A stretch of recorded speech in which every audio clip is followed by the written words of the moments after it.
Ako po si Mila, walang sumbat sa mga hindi pa nakakakilala. Tagapag-asa po kami.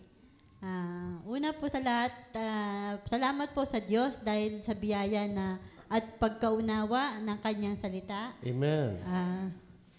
Ang dati ko pong buhay noon ay magulo. Ibig sabihin po, walang direksyon ang buhay. Sabi nga po ng Panginoon, patay sa dahil sa kasalanan, abala sa makamundong gawain.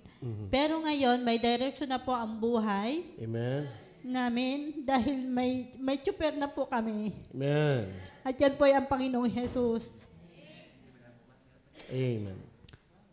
Pasensya na po kayo. Okay lang po, okay lang po.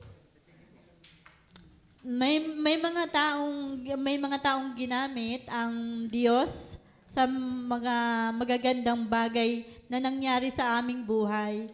Sila po ay sina Madam, Brother Henry, si Ellie, si Jezreel, si Rina, Andrew, at Antoinette. Yung mga driver po, yun, hindi ko na po kilala pa dati pero si Jander po, yun. Masaya po ang aming pamilya dahil ngayon na po kami ay susunod sa tubig ng pagbabautismo. Amen. After na kami po ay mabautismuhan, naway kaloob ng Diyos ang masunod, hindi po ang sa amin. Amen.